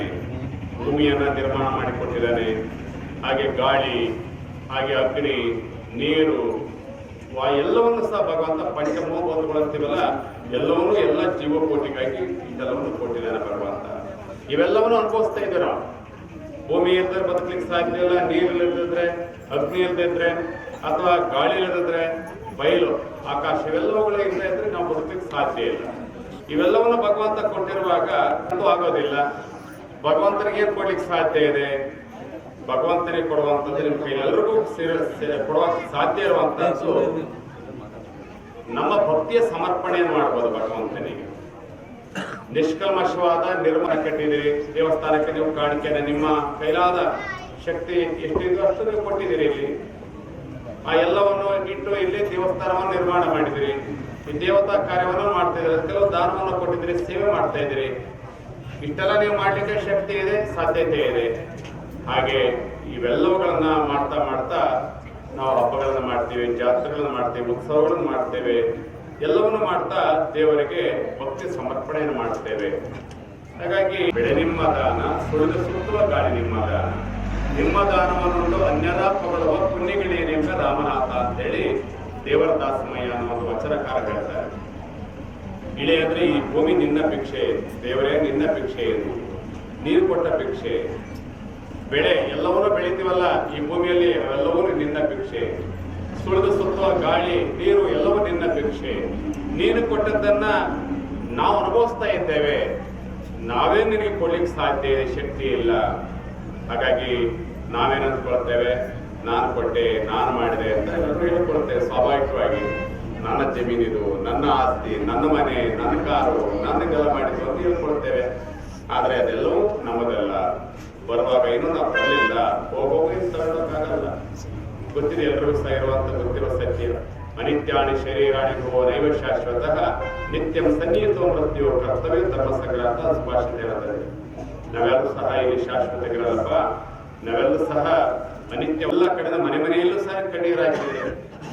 ಯಾಕೆ? ಒಬ್ಬ ನಟ ಅಂತೇಳಿ ಅಲ್ಲ, ಆತ ಒಬ್ಬ ನಟನ ಮಗನು ಅಂತಲೂ ಅಲ್ಲ, ಆತ ಮಾಡಿದಂತಹ ಪುಣ್ಯ ಕಾರ್ಯಗಳು ಅವರಿದ್ದಾಗ ಮಾಡಿದಲ್ಲ. ಚಿಕ್ಕ ವಯಸ್ಸಿನಲ್ಲೇ ಸಾವಿರಾರು ಜನರಿಗೆ ವಿದ್ಯೆಯನ್ನ ಕೊಡ್ಲಿಕ್ಕೆ, ಓದಿಸ್ಲಿಕ್ಕೆ, ಬಡ ಮಕ್ಕಳಿಗೆ ಆಶ್ರಯ ಕೊಟ್ಟು, ಅನಾಥ ಮಕ್ಕಳಿಗೆ, ಹಾಗೆ ಗೊತ್ತಿಲ್ಲದ ಎಷ್ಟೋ ಜನರಿಗೆ ಸಹಾಯ ಮಾಡಿದ್ದಿದೆಯಲ್ಲ, ಅದನ್ನ ನೆನೆಸ್ಕೊಂಡು ಜನ ಪ್ರತಿಯೊಂದು ಹಳ್ಳಿಯಲ್ಲಿ ಆತನ ಫೋಟೋ ಹಾಕೊಂಡು ಎಲ್ಲ ಕಡೆನೂ ಇನ್ನು ಇರ್ಬೇಕಾಯ್ತಪ್ಪ ವ್ಯಕ್ತಿ, ಇಷ್ಟು ಬೇಗ ನಮ್ಮಿಂದ ಕಣ್ಮರಿ ಆದ್ನಲ್ಲ ಅಂತೇಳಿ ಎಲ್ಲರೂ ಅದನ್ನ ನೆನೆಸ್ಕೊಂಡ್ರಿ, ಎಲ್ಲ ಕಡೆನೂ ಗೌರವ ಸಲ್ಲಿಸಿದ್ರಿ ಅಲ್ವಾ? ಹಾಗೆ ಇವತ್ತು ಎಲ್ಲರೂ ಮನೆಗೆ ಹೋಗೋರನೆ, ಆದ್ರೆ ಇರುವವರೆಗೆ ಪ್ರೀತಿಯ ಬದುಕನ್ನು ನಡೆಸಬೇಕು, ಯಾರನ್ನೂ ದ್ವೇಷ ಮಾಡಬಾರ್ದು. ಅದಕ್ಕಾಗಿಯೇ ಒಂದ್ ಕಡೆ ಹೇಳುವಂತಹ ಇನ್ನೊಂದು ಬಸವಣ್ಣನವರ ವಚನ, ಕಳಬೇಡ, ಕೊಲಬೇಡ, ಉಸಿಯ ನುಡಿಯಲು ಬೇಡ, ಮುನಿಯ ಬೇಡ, ಅನ್ಯರಿಗೆ ಅಸಹ್ಯ ಪಡಬೇಡ, ತನ್ನ ಬಂಡಿಸಬೇಡ, ಇದರ ಅಳಿಯಲು ಬೇಡ, ಇದೇ ಅಂತರಂಗ ಶುದ್ಧಿ, ಇದೇ ಬಹಿರಂಗ ಶುದ್ಧಿ. ಆದ ಪ್ರಕರಣಗಳು ಆಗೋದಿಲ್ಲ, ಯಾವ ಕೆಟ್ಟ ಕೆಲಸ ಮಾಡ್ಲಿಕ್ಕೂ ಆಗೋದಿಲ್ಲ. ಇದನ್ನ ಎಲ್ಲರೂ ಸಹ ಅರ್ಥ ಮಾಡ್ಕೊಂಡು ಜೀವನ ಮಾಡ್ರಪ್ಪ ಅಂತ ಹೇಳಿದ್ರು. ಹಾಗಾಗಿ ಮಹಾತ್ಮರು, ಎಲ್ಲ ಶರಣರು, ಸಂತರು ಎಲ್ಲರೂ ಸಹ ಆಧ್ಯಾತ್ಮಿಕ ಒಂದು ಜ್ಞಾನವನ್ನು ಕೊಡಬೇಕು, ಧಾರ್ಮಿಕವಾಗಿ ಸನ್ಮಾರ್ಗದಲ್ಲಿ ಜನರ ಕರ್ಕೊಂಡೋಗ್ಬೇಕು ಅಂತ ದೇವಸ್ಥಾನಗಳು ಮಾಡ್ತೇವೆ ಅಂತ ಹೇಳ್ತಾರಲ್ಲ. ಹಾಗೆ ಇವತ್ತು ಧಾರ್ಮಿಕ ಕೇಂದ್ರಗಳು ಅಂತ ಹೇಳಿದ್ರೆ ಭಕ್ತಿಯ ಶ್ರದ್ಧಾ ಕೇಂದ್ರಗಳು. ನೀವು ನಿಮ್ಮ ಮನೆಗಳಲ್ಲಿ ಇರ್ತೀರಿ, ಎಲ್ಲ ಕಡೆ ಇರ್ತೀರಿ, ದೇವಸ್ಥಾನಕ್ಕೆ ಬಂದಾಗ ನಾವು ಮಡಿಮೈಲಿಯಿಂದ ಹೋಗ್ಬೇಕಪ್ಪ, ದೇವಸ್ಥಾನದಲ್ಲಿ ಸ್ವಚ್ಛತೆ ಇಡ್ಬೇಕಪ್ಪ, ದೇವರ ಸನ್ನಿಧಿಯಲ್ಲಿ ಹೋದಾಗ ನಾವು ಕೆಟ್ಟದ್ದನ್ನ ಯಾರು ಮಾಡಬಾರ್ದು, ಬಯಸಬಾರ್ದು ಅಂತ ಎಲ್ಲ ಬರ್ತೀರಿ, ಸೇವೆ ಮಾಡ್ತೀರಿ. ಅವೆಲ್ಲವನ್ನು ಮಾಡ್ತಾ ಮಾಡ್ತಾ ಮುಂದಿನ ಪೀಳಿಗೆಗೆ ಮಕ್ಕಳಿಗೂ ಅಂತ ಒಳ್ಳೆಯದೇ ಕೆಲಸ. ಹಗಲು ಆಗುತ್ತೆ, ರಾತ್ರಿನೂ ಆಗುತ್ತೆ, ಅಮಾವಾಸ್ಯೆನೇ ಬರುತ್ತೆ, ಪೌರ್ಣಿಮೆನೂ ಬರುತ್ತೆ. ಸೂರ್ಯೋದಯ ಕರೆಕ್ಟಾಗಿ 6 ಗಂಟೆಗೆ ಅಂದ್ರೆ 6 ಗಂಟೆಗೆ ಸಮಯಕ್ಕಾಗಿ ಎಲ್ಲವೂ ಸಹ ಬೇಸಿಗೆ ಕಾಲ, ಮಳೆಗಾಲ, ಚಳಿಗಾಲ ಎಲ್ಲವೂ ನಡೀತಾ ಇದೆ. ಎಲ್ಲ ಕಾಲದಲ್ಲೂ ಸಹ ಸರಿಯಾಗಿ ನಡೀತಾ ಇದೆ. ಆದ್ರೆ ತಪ್ಪಿರೋದಲ್ಲಿ ನಾವುಗಳು ಸಮಾಜದಲ್ಲಿ ಸರಿಯಾಗಿ ನಮ್ಮ ಪಾತ್ರಗಳನ್ನು ನಿರ್ವಹಿಸಬೇಕು. ಭಗವಂತ ಸೂತ್ರಧಾರ, ಜಗನ್ನಾಟಕ ಕರ್ತರು. ನಾವು ಪಾತ್ರಧಾರಿಗಳಾಗಿ ಬಂದ್ಬಿಟ್ಟಿದೆ. ನಾನು ಸ್ವಾಮಿಯಾಗಿ ಬಂದಿದ್ದೇನೆ, ನೀವೊಬ್ಬ ರೈತರಾಗಿರ್ಬೋದು, ಒಬ್ಬ ನೌಕರನಾಗಿರ್ಬೋದು, ಒಬ್ಬ ಕಾರ್ಮಿಕನಾಗಿರ್ಬೋದು, ಒಬ್ಬ ನ್ಯಾಯಾಧೀಶನಾಗಿರ್ಬೋದು, ಒಬ್ಬ ಪತ್ರಕರ್ತನಾಗಿರ್ಬೋದು, ಏನೇನು ನಮ್ಮ ಪಾತ್ರಗಳಿದಾವೋ ಅದನ್ನ ಸರಿಯಾಗಿ ನಿರ್ವಹಿಸಬೇಕು. ಒಬ್ಬ ತಂದೆಯಾದವ ತಂದೆಯ ಕರ್ತವ್ಯವನ್ನು ಸರಿಯಾಗಿ ನಿರ್ವಹಿಸಬೇಕು, ತಾಯಿಯಾದವ ತಾಯಿಯ ಕರ್ತವ್ಯ ನಿರ್ವಹಿಸಬೇಕು, ಮಕ್ಕಳಾದರೂ ಅವರ ಧರ್ಮವನ್ನು ಸರಿಯಾಗಿ ಪಾಲನೆ ಮಾಡಬೇಕು. ತಂದೆ ತಾಯಿಗಳಿಗೆ ಗೌರವವನ್ನು ಕೊಡದೆ ತಂದೆ ತಾಯಿಗಳನ್ನು ನಿಕೃಷ್ಟವಾಗಿ ಕಾಣುವಂಥ ಮಕ್ಕಳು ಇವತ್ತು ತಂದೆ ತಾಯಿಗಳು ವಯಸ್ಸಾದಾಗ ಚೆನ್ನಾಗಿ ನೋಡ್ಕೊಳ್ಳೋ ವೃದ್ಧಾಶ್ರಮಕ್ಕೆ ಹಾಕಬಾರದು, ಅವ್ರಿಗೆ ಅನಾಥಾಶ್ರಮಕ್ಕೆ ಕಳಿಸುವಂತಹದ್ದು, ಅವ್ರಿಗಿದ್ದಾಗಲೇ ಚೆನ್ನಾಗಿ ಊಟ ಹಾಕದೇನೆ ಅವ್ರ ಸತ್ತ ಮೇಲೆ ದೊಡ್ಡದಾಗಿ ಆರಾಧನೆ ಮಾಡ್ತಾ ಇರುವಂತ ನೋಡಿದ್ದೇವೆ ನಾವು. ಮೊನ್ನೆ ತಾನೇ ವಸ್ತ್ರಗ ತಾಲೂಕಿನ ಒಂದು ಊರು, ಯಾವ ಅವ್ರ ಮನೆಗೆ ಇವ್ರ ಮನೆಗೆ ಇಟ್ಕೊಂಡು ತಿಂದು ತಾಯಿ ಕೊನೆಗೆ ಸತ್ತ ಮೇಲೆ 4 ಕುರಿ ಕಡಿದು ಊಟಕ್ಕೆ ಹಾಕಿದ್ರು.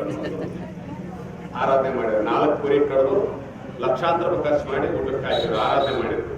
ಇದ್ದಾಗ ತಾಯಿ ಊಟಕ್ಕೆ ಹಾಕಲಿಲ್ಲ, ಬಟ್ಟೆ ಕೊಡಿಸ್ತಿಲ್ಲ, ತಾಯಿ ಮನೆ ಎತ್ಕೊಂಡು ತಿರುಗಿದ್ರು. ಈ ರೀತಿಯಾಗಿ ಮಾಡೋದ್ರಿಂದ ಏನ್ ಪ್ರಯೋಜನ? ನಮ್ಮಪ್ಪ ಆ ಬ್ರ್ಯಾಂಡಿನ ಕುಡಿತಿದ್ದ, ಈ ಬ್ರ್ಯಾಂಡಿನ ಸೇರ್ತಿದ್ದ ಅಂತ ಅವಾಗ ಸತ್ತ ಮೇಲೆ ಸಮಾಜ ಮುಂದೆ ಬೇಡ್ರಿ. ಇದ್ದಾಗ ಚೆನ್ನಾಗಿ ಊಟಕ್ಕೆ ಹಾಕಿ ಒಳ್ಳೆ ಆತಿಥ್ಯ ಮಾಡಿ ತಂದೆ ತಾಯಿಗಳಿಗೆ ಗೌರವ ಕೊಡ್ರಿ, ಅದು ಬೇಕು. ಅದಕ್ಕಾಗಿಯೇ ತಂದೆ ಮಾತಾ ಪಿತೃಗಳ ಋಣವನ್ನ ತೀರಿಸು ಅಂತೇಳಿ, ದೇವ ಋಣವನ್ನ ತೀರಿಸುವಂತ ನಂತರದಲ್ಲಿ ಮಾತಾ ಪಿತೃಗಳ ಋಣವನ್ನ ತೀರಿಸು ಅಂದ್ರೆ ತಂದೆ ತಾಯಿಗಳು ಜನ್ಮದಾತರು. ತಾಯಿ 9 ತಿಂಗಳವರೆಗೆ ಹೆತ್ತು ಹೊತ್ತು ಸಾಕಿರ್ತಾಳೆ, ಆ ತಾಯಿ ಋಣವನ್ನ ತೀರ್ಸಕ್ ಆಗೋದಿಲ್ಲ. ಆದ್ರೆ ತಾಯಿಗೆ ಗೌರವವನ್ನು ಕೊಡಬೇಕು, ಪೂಜ್ಯತೆ ನಡ್ಕೊಳ್ಬೇಕು ಅಂತ ನಮ್ಮ ಸಂಸ್ಕೃತಿ ಹೇಳುತ್ತೆ. ಅದೇ ರೀತಿ ಗುರುವಿಗೆ ನಡ್ಕೊಳ್ಬೇಕಪ್ಪ. ಗುರು 13ನೇ ಗುರು, ನಮ್ಮ ಹಿಂದೆ 12 ಜನ ಜಗಗಳು ಆಗೋಗಿದ್ದಾರೆ. ಸುಮಾರು 600 ವರ್ಷಗಳ ಇತಿಹಾಸ ಪರಂಪರೆ ಇರುವಂತ ಗುರುಪೀಠ. ಹಾಗೆ ಇವತ್ತು ಎಲ್ಲ ಮಠಮಾನ್ಯಗಳು, ಎಲ್ಲ ಸಮುದಾಯದ ಮಠಮಾನ್ಯಗಳು ಮಾಡಿಕೊಂಡು ಆ ಧರ್ಮಗುರುಗಳ ಮಾರ್ಗದರ್ಶನಕ್ಕೆ ಹೋಗ್ಬೇಕು ಅಂತ ಹೇಳಿ ಸಹ ಇವತ್ತು ಎಚ್ಚೆತ್ತುಕೊಳ್ಳುವಂತ ಸಂದರ್ಭದಲ್ಲಿ ಇವತ್ತು ಈ ಗ್ರಾಮದಲ್ಲಿ ಸಹ ನಿರ್ಣಯವನ್ನು ಕೊಟ್ಟೆ, ಧಾರ್ಮಿಕ ಸಂಸ್ಕಾರವನ್ನು ಕೊಟ್ಟೆ. ಏನಪ್ಪ ಅಂದ್ರಗಟ್ಟನ್ನು ಪಾನ ಮಾಡಿ ಕುರಿ ಕಳೆದು ಹಬ್ಬ ಮಾಡ್ತೇವೆ, ಅದ್ರಾಗ ಕಮ್ಮಿ ಇಲ್ಲ. ಅವನು 10,000 ತಂದು 15,000 ತರ್ತಿ ಅಂತ ಹೋಗ್ತಾನೆ, ಅವನು 1 ಕಡಿದ್ರೆ 2 ಕಡಿತಿ ಅಂತ ಹೋಗ್ತಾನೆ. ಅನ್ನಂತೆ 5 ವರ್ಷಕ್ಕೆ ಒಂದ್ಸರಿ ಮಾಡಿ, ವರ್ಷ ಮಾಡಕ್ ಹೋಗ್ಬೇಡ್ರಿ. ನೀವು ತಿನ್ನೋದ್ ಬಿಡ್ರಿ ಅಂತ ಹೇಳಲ್ಲ, ಸ್ವಾಮಿಗಳೇ ಬೇಡ ಅಂದ್ಬಿಡ್ರಿ, ನೀವು ತಿನ್ನೋದ್ ಬಿಡ್ರಿ ಅಂತ. ತಿನ್ನೋದ್ ಜನ ನೀವು ತಿನ್ಕೊಳ್ರಿ, ಆದ್ರೆ ವರ್ಷಕ್ಕೆ ಏನು ಶಾಪ ಹಾಕಲ್ಲ ನಿಮಗೆ. ನೋಡಿ ಗಂಟೆ ಹೊಡಿತಾ ಇದೆ ನೀವು. ಹಾಗಾಗಿ ನಿಮಗೆಲ್ಲ ಒಳ್ಳೇದಾಗಬೇಕು ಅಂದರೆ ಪ್ರತಿ ವರ್ಷ ಹಬ್ಬ ಮಾಡೋದ್ರಿಂದ ಸಾಲ ಸೋಲ ಮಾಡ್ಕೊಂಡು ನೀವು ಅದರಲ್ಲೇ ಉಳಿದು ಹೋಗ್ತೀರಿ. ಹಾಗಾಗಿ ನಮ್ಮ ಸಿರಿಗೆರೆ ಮಠದ ಮತ್ತು ದುರ್ಗಮಠ ಮಾಡ್ತಾರೆ, ನಿಮ್ಮ ಭಕ್ತ ಎಷ್ಟಕ್ಕೆ ಹಬ್ಬ ಮಾಡ್ತಾರೆ ಅಂತ ಕೇಳಿದ್ರು ನಮಗೆ. ನಾವು ಹೇಳಕ್ಕಾಗಲಿಲ್ಲ, ಎಷ್ಟಕ್ಕೆ ಹಬ್ಬ ಮಾಡ್ತಾರಪ್ಪ, ಕನಿಷ್ಠ ಅಂದ್ರೆ 25,000 ಬೇಕು ನಿಮಗೆ ಒಂದು ಹಬ್ಬ ಮಾಡೋಕ್ಕೆ. ಮತ್ತು ಅವ್ರ ಹಬ್ಬ ಮಾಡೋದು 500, 1000 ಅಥವಾ 5,000 ಮುಂದೆ ಹೋಗ್ತಾರೆ. ನೀವು 25,000, 50,000, ಲಕ್ಷ ಆ ರೀತಿಯಾಗಿ ನೀವು ಹಬ್ಬ ಮಾಡಿ ದೊಡ್ಡದಾಗಿ ನಾವು ಹೋಗ್ಕೊಡ್ರಿ. ಮಕ್ಕಳು ಚೆನ್ನಾಗಿ ಓದಿದ್ರೆ ಮುಂದೆ ಅವ್ರು ದೊಡ್ಡಾಗಿ ಬೆಳೆದು ವ್ಯಾಪಾರ ಉದ್ಯಮ ಏನಾದ್ರು ಮಾಡಿ, ನೌಕರಿಗೆ ಹೋಗ್ಬೇಕು ಅಂತಲ್ಲ. ಬಟ್ ಆ ರೀತಿ ನೋಡ್ರಿ, ಅರಂತೆ ಚೆನ್ನಾಗಿ ಓದಿ ಅವ್ರೊಳ್ಳೆ ಚೆನ್ನಾಗೆಲ್ಲ ಇದು ಮಾಡೋದ್ರಿಂದ ಇವತ್ತು ದೊಡ್ಡ ದೊಡ್ಡ ವ್ಯಕ್ತಿಗಳ ಜೊತೆಗಿದ್ದವ್ರು ಈಗ ಒಂದು ವ್ಯಕ್ತಿ ಬೆಳೀಲಿಕ್ಕೆ ಅವಕಾಶ ಆಯ್ತು. ಹಂಗೆ ಇವತ್ತು ನೀವು ಸಹ ಅದೇ ರೀತಿಯಾಗಿ ಬಂದ್ರಂತ ನಮ್ಮ ಡಾಕ್ಟರ್ ಆಗಿರ್ಲಿ, ಕೃಷ್ಣೇಗೌಡರಾಗಿರ್ಲಿ, ಅವರು ಎಲ್ಲರೂ ಒಂದು ರೀತಿಯಾಗಿ ಬೆಳಿಲಿಕ್ಕೆ ವಿದ್ಯೆನೇ ಕಾರಣ. ನೀವು ಮಕ್ಕಳಿಗೆ ವಿದ್ಯೆಯನ್ನು ಚೆನ್ನಾಗಿ ಕೊಡ್ರಿ. ಇವತ್ತು ನೀವು ಎಲ್ಲ ನೋಡಿದ್ದೆಲ್ಲ ಕಡೆ ಸ್ಪರ್ಧೆ ಇದೆ. ನೀವೇನು ಎಲ್ಲ ಕಡೆನೂ ಪ್ರವಾಸ ಬರಬೇಕು ಅಂತ ಈಗಾಗಲೇ ನಮ್ಮ ಕಲ್ಲೇಶ್ವರ್ಗೆ ಹೇಳಿದ್ವಿ. ಈಗಾಗಲೇ ತಾಲೂಕು ಪ್ರವಾಸ ಹಾಕೊಳ್ಳಿಕ್ಕೆ ಹೇಳಿದ್ದೇನೆ. ಪ್ರವಾಸ ಬರ್ತೇವೆ, ಬಂದಾಗ ನೀವೆಲ್ಲರೂ ಮನೆಯಿಂದಲೂ ಕಾಣಿಕೆ ಕೊಡಬೇಕು ಅಲ್ಲಪ್ಪ. ಯಾಕೆ ನಾವೇನು ಜಾಸ್ತಿ ಕೇಳಿಲ್ಲ ನಿಮ್ಮ ಮತ್ತೆಂದರು, ನೀವೇನು ಕೊಡಲ್ಲ ಅಂತ ಹೇಳಿಲ್ಲ, ನಾವು ಬಂದಿಲ್ಲ ಅಷ್ಟೇನೆ. ಆದ್ರ ಮಟ್ಟದಲ್ಲಿ ಶಿಕ್ಷಣ ಸಂಸ್ಥೆ, ಶಾಲಾ ಕಾಲೇಜು ಎಲ್ಲವನ್ನೂ ಮಾಡಿದ್ದೇವೆ. ಮಕ್ಕಳಿಗೆ ಯಾರು ಬೇಕಾದ್ರೂ ಕಳಿಸ್ಕೊಡ್ರಿ, ಉಚಿತವಾಗಿ ಶಿಕ್ಷಣ ಕೊಡ್ತೇವೆ. ಹಾಸ್ಟೆಲ್ ಮಾಡಿದ್ದೇವೆ, ಎಲ್ಲ ವ್ಯವಸ್ಥೆ ಇದೆ. ಮಠಕ್ಕೆ ಬಂದ ನೋಡಿದಿರಿ, ಇನ್ನೂ ಸಾಕಷ್ಟು ಏನ್ ಬೇಕು ಎಲ್ಲ ವ್ಯವಸ್ಥೆ ನಾವು ತಿಂಗಳು, ಏಪ್ರಿಲ್ ತಿಂಗಳಲ್ಲಿ ದೊಡ್ಡ ಕಾರ್ಯಕ್ರಮ ಮಾಡಬೇಕು ಅಂತ ಇದ್ದೇವೆ. ಆಗ ಈಗಾಗಲೇ ಮೊನ್ನೆ ಮುಖ್ಯಮಂತ್ರಿಗಳು, ಕೇಂದ್ರ ಸಚಿವರು, ಬಿಹಾರದ ರಾಜ್ಯಪಾಲರು, ಉಪಮುಖ್ಯಮಂತ್ರಿಗಳು, ವಿರೋಧ ಪಕ್ಷ ನಾಯಕರು, ಮಾಜಿ ಪ್ರಧಾನಿ ಎಲ್ಲರೂ ಸಹ ಬರ್ಲಿಕ್ಕೆ ಒಪ್ಕೊಂಡಿದ್ರು. ಕೊರೋನಾ ಸಂದರ್ಭಕ್ಕಾಗಿ ಅವ್ರು ಮುಂದೂಡಿದ್ದೇವೆ. ಮುಂದಿನ ಏಪ್ರಿಲ್ ತಿಂಗಳಲ್ಲಿ ಸಮಾರಂಭ ಇರುತ್ತೆ. ಆಗ ಗ್ರಾಮದ ಪ್ರತಿಯೊಂದು ಮನೆಯಿಂದ ಬರಬೇಕು, ನಿಮ್ಮ ಕಾಣಿಕೆಯನ್ನು ತರಬೇಕು, ಕಾರ್ಯಕ್ರಮ ನಡೆಸ್ಕೊಡ್ರಿ. ಹಾಗೆ ಅಂತರ್ಗಟ್ಟಮ್ಮ ಇಚ್ಛಾಶಕ್ತಿ, ಕ್ರಿಯಾಶಕ್ತಿ, ಜ್ಞಾನಶಕ್ತಿ, ಸ್ವರ್ಪಿಣಿ, ಜಗನ್ಮಾತೆ, ಆದಿಶಕ್ತಿ, ಆ ತಾಯಿ ಆಶೀರ್ವಾದ ಇರಲಿ. ಹಾಗೆ ಅಂತರ್ಗಟ್ಟೆಯಲ್ಲಿ ನಮ್ಮ ಶಿಕ್ಷಣ ಸಂಸ್ಥೆ ಕೆಲಸ ಮಾಡಿದ್ದೇವೆ. ದುರ್ಗಾಂಬ ಸನ್ನಿಧಿಯಲ್ಲಿ ನಮ್ಮ ಹೈಸ್ಕೂಲ್ ಇದೆ, ಅಲ್ಲಿ D.Ed ಕಾಲೇಜು ಮಾಡಿದ್ವಿ. ಹೀಗಾಗಿ ಒಟ್ಟಾರೆ ನೀವು ದೇವಿ ಕ್ಷೇತ್ರಕ್ಕೆ ಹೋಗ್ರಿ, ಎಲ್ಲ ಕ್ಷೇತ್ರಕ್ಕೆ ಹೋಗುವಂತೆ ನಿಮ್ಮ ಕ್ಷೇತ್ರಕ್ಕೆ ಬಂದು ನೀವು ಸೇವೆ ಮಾಡಿ ಅಂತ ನಮ್ಮ ಸಿದ್ಧೇಶ್ವರ ಸ್ವಾಮಿ ಹೇಳಿದ್ದಾರೆ. ಹಾಗಾಗಿ ಅವರು ಬರುವಾಗ ಕರ್ಕೊಂಡ್ಬಂದು ಅವ್ರನ್ನ ನಿಮ್ಮ ಮಠಕ್ಕೆ ಸೇವೆ ಮಾಡುವಂಥವ್ರು. ಹೀಗಾಗಿ ಅವರು ಸಂಬಂಧ ಈಗ ಅಭಿಮಾನದಿಂದ ಭಾಗವಹಿಸಿದ್ದಾರೆ. ಹಾಗೆ ಇವತ್ತು 10 ವರ್ಷ ಆಗಿದೆ. ಈ ಗ್ರಾಮದಲ್ಲೂ ಸಹ ಇಷ್ಟು ಸಮಯ ಆದ ದೂರ ಬರ್ತಾರೆ ಅಂತ ಹೇಳಿ ಎಲ್ಲ ಸೇರಿದ್ದೀರಿ.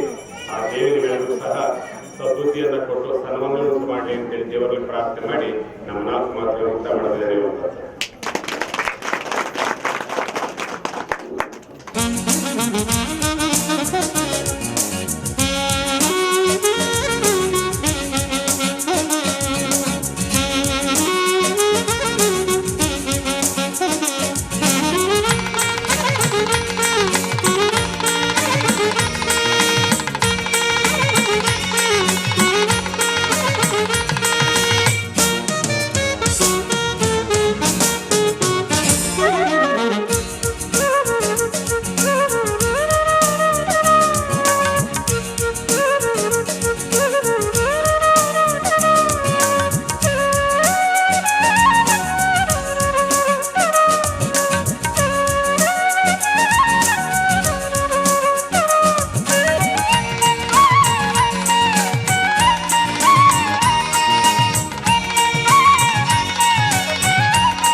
ಗಮದನಿ ಗಮದನಿ ಗಮದನಿ ತೋಂತನ ತನದರ ನತದರೆ ದನಿ ತೋಂತನ ತನದರ